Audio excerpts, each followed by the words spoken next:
breaking news on KGW News at 11. A very good evening, everyone. We want to get right to breaking news with demonstrators taking over a building on the Portland State University campus. Students and others are protesting the war in Gaza and are specifically calling on PSU to cut ties with companies they say are supporting Israel's attacks on Palestinian people. Here is part of what we heard this afternoon. We feel powerless that our country refuses to listen to our voices. This is what it looks like to take a stand and be united. We're expecting a news conference to get underway any moment now with Portland's mayor, police chief, Multnomah County's DA, and the president of PSU with an update on their response to what's been happening on and off campus. Obviously, that's an unusual occurrence at 11 o'clock at night. We'll bring that to you as soon as it begins. What is unclear right now, if police plan or have already taken action at PSU like we've seen in other parts of the country. Arrests were made today at Princeton in New Jersey, Tulane in New Orleans, and the University of Texas. That's just to name a few. At Columbia University in New York, students that refuse to leave an encampment on campus have started to be suspended and in some cases expelled. You may remember Columbia called in the NYPD early on in its protest back in April. It's a move that was widely seen as emboldening demonstrators and causing some of them to dig in. Students across the country broadly calling on their schools to stop doing business with Israel as its war against Hamas in Gaza stretches toward the 7-month mark. I want to bring in Alma McCarty. She attended a rally at PSU earlier today and spoke with students about what they are trying to accomplish. Alma, just give us a sense of what's going on as we wait for this news conference. Yeah, David, lots and lots of demonstrators this afternoon there for a 4 p.m. pro-Palestinian rally, which converged on the steps of the library. That's where the encampment, now on day 4, was set up before someone inside of the library, as you alluded to, later on this evening. PSU was allowing them to stay there after Portland police moved them off of city property last week before ultimately calling for them to leave the library.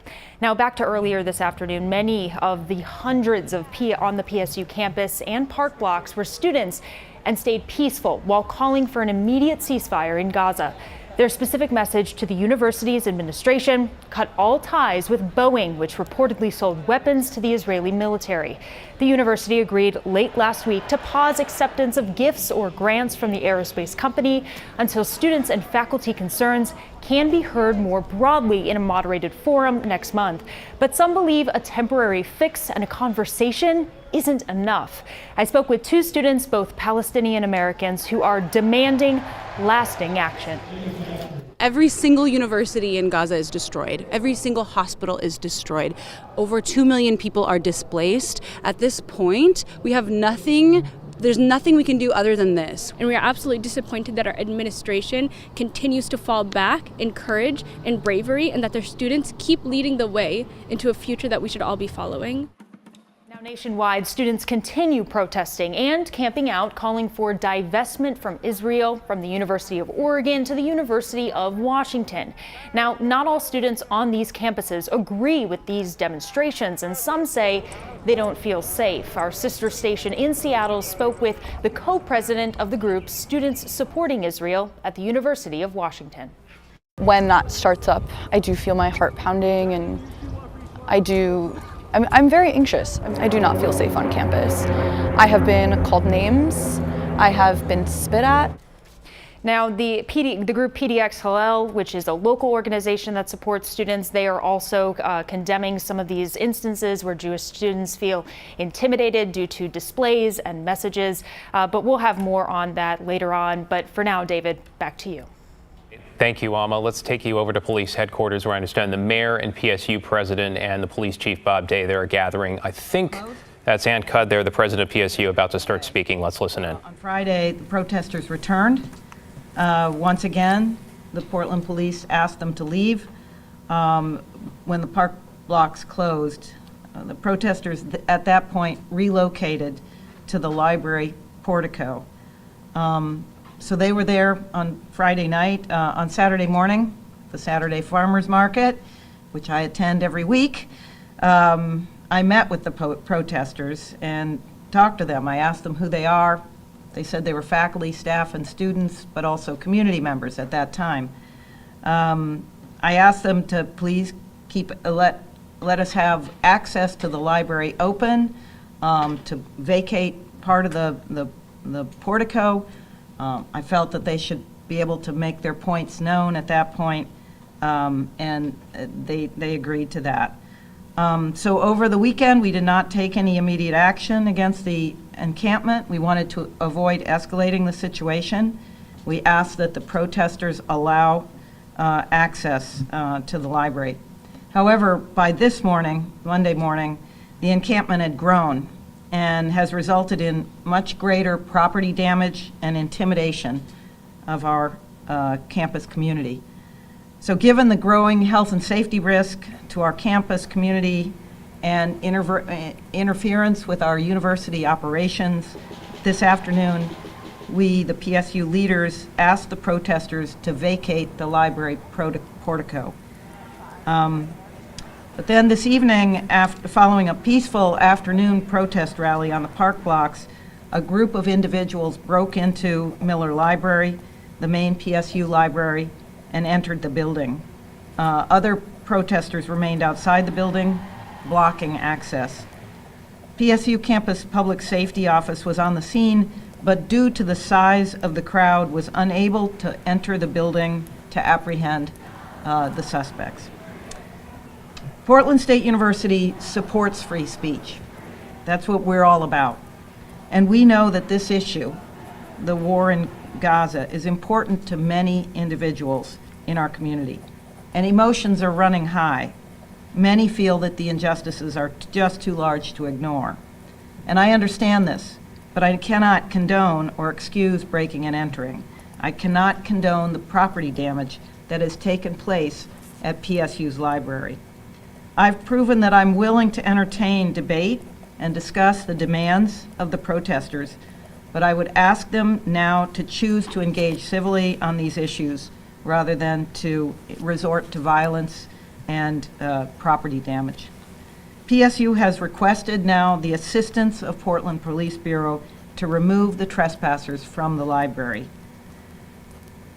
I implore any students who are involved, who are in the library right now, to please leave the library peacefully and go back home.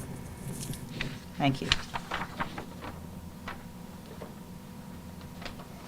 So good evening, and I think President Cudd outlined the chain of events pretty well this evening. We are strong proponents and all in agreement up here in the importance of free speech and public order events. And today, for the large part, was exactly what I would expect of Portlanders. The Portland Police Bureau and the Police Department and the campus of Portland State University have been in constant communication, working together, and really allowing for these folks to participate in these expressions of free speech, intentionally not looking to escalate any of these events. Unfortunately, tonight, as President Cudd outlined, with the breaching of the library and the fortification going on at the library, this has now become a criminal event, and it's no longer considered to be a public order or free speech event, and requires a different type of response. And so we'll be working closely in hand with the university police department, and our own personnel and neighboring agencies to develop a plan to best approach the situation in the hopes of de-escalating and resolving this with no arrests or no amount of force.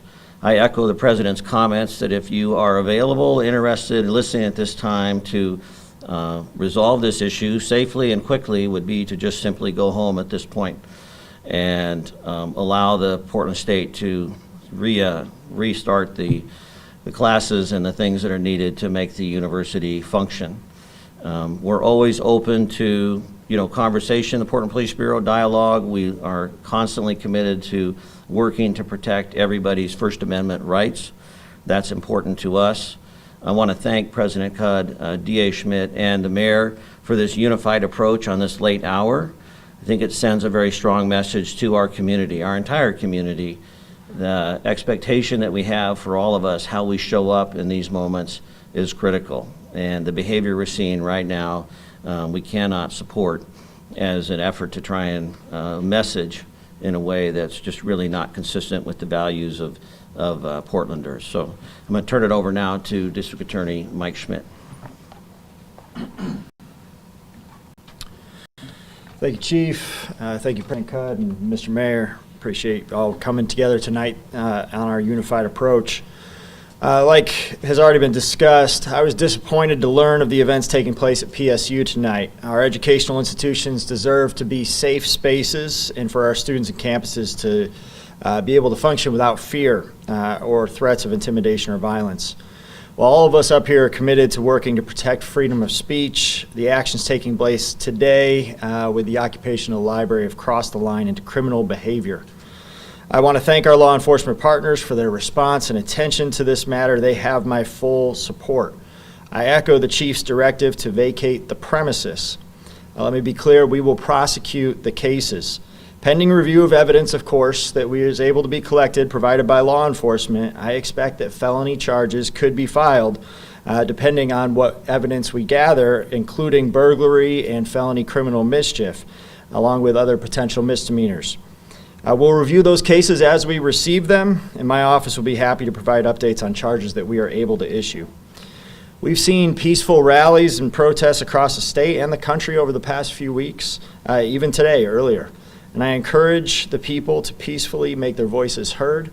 And if you're in the library right now, it would be a good time to leave and go home and continue this conversation in a civil manner. Thank you.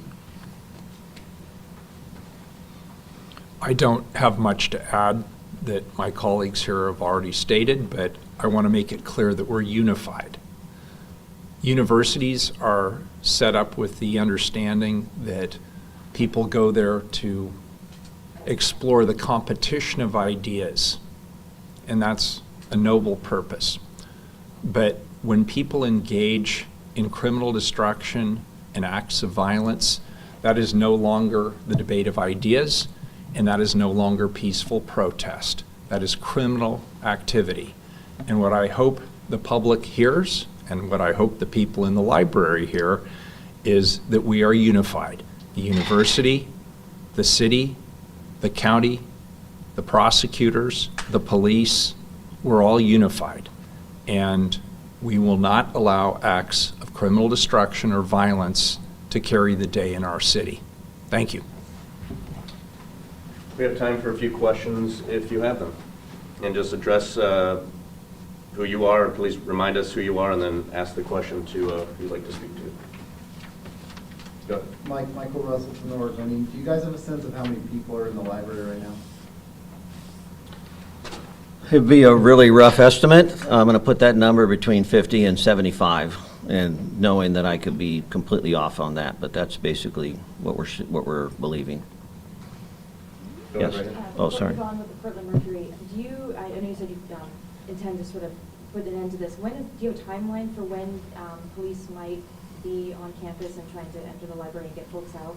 No, I don't have a timeline. What I can tell you is that, we're going to be very methodical in our approach, that we have to make sure that there's proper procedures and policies in place safety-wise for everyone involved, not just members of the police bureau, but really, like I said, the safety for the entire community. So, this is going to take some time for us, and that's why we're also creating this space now for people to abide by the law and to leave and separate from this location. And will it be the public order team that responds, or do we know yet?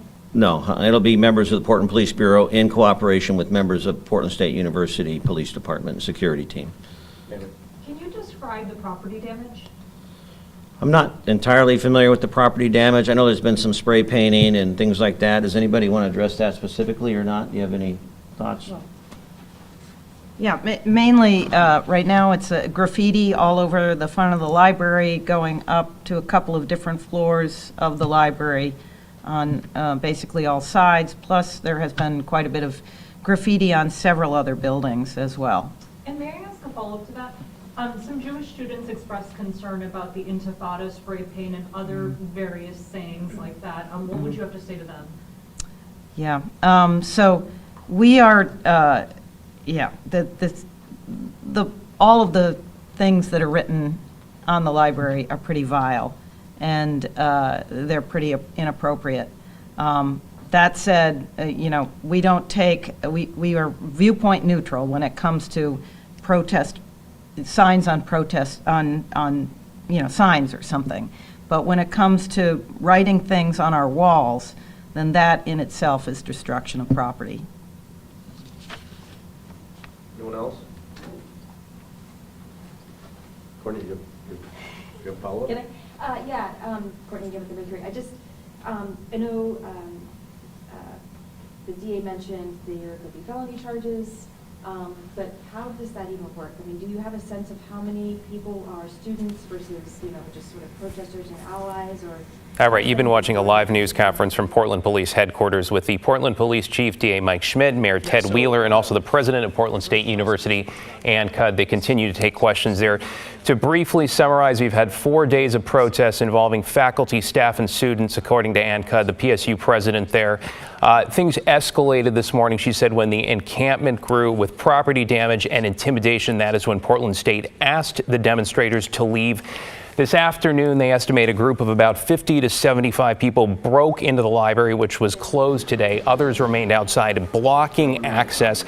Campus security, they said, tried to get in, and that is when they requested Portland police assistance to, in Ann Cudd's words there, remove the trespassers. Now, she says the university supports free speech. That is what this is all about. I apologize for the audio there.